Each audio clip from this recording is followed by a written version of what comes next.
Bonjour à toutes et à tous et bienvenue dans cette nouvelle vidéo de développement Odoo Nalios de 0 à Hero.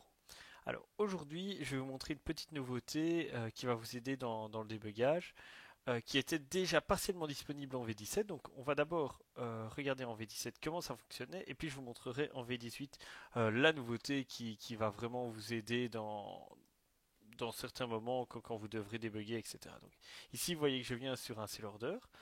Et parfois, c'est vrai qu'on n'a pas accès à tous les champs de ce seller order et parfois on va utiliser des conditions en fonction d'une certaine valeur d'un champ d'un record et parfois ça ne fonctionne pas et on ne comprend pas pourquoi.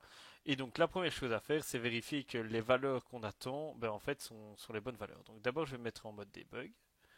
Donc le mode debug, soit vous avez installé un add-on, soit vous rajoutez ici, vous voyez, le debug égale 1 après le web, donc point d'interrogation debug égale 1, et puis tout le reste. Et alors ici, on peut aller dans View Raw Record Metadata. Et là-dedans, en fait, on va avoir accès à tous les champs du sale order et de ce record-là. Donc on voit ici que c'est le record 130. Et donc en fait, vous allez pouvoir vérifier, par exemple, tiens, qui est le partner shipping ID, c'est bien Deco ID. Oui, Deco Addict, on le voit ici. Mais on aura des choses plus intéressantes euh, comme, euh, euh, comme certains champs en fait, qui ne sont pas visibles sur la vue forme ou qui ne sont simplement que très rarement visibles, mais que vous voulez voir facilement. Ça va vous éviter de faire un export ou de faire des prints inutiles parce que vous pourrez facilement le voir. Alors je vous disais en effet ça a été disponible à partir de la V17 et maintenant dans la V18 ils ont ajouté une fonctionnalité qui peut être vraiment intéressante. Donc on va retourner dans les ventes, on va retourner sur un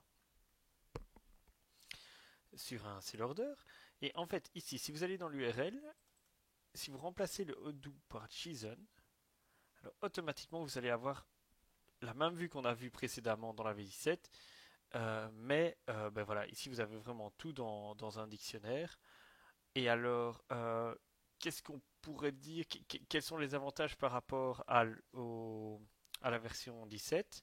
C'est que ici, on va pouvoir facilement en fait passer d'un seller order à un autre. Donc, si vous savez que vous devez travailler sur le 90, vous tapez 90 ici, paf, vous avez toutes les informations du 90 et ainsi de suite.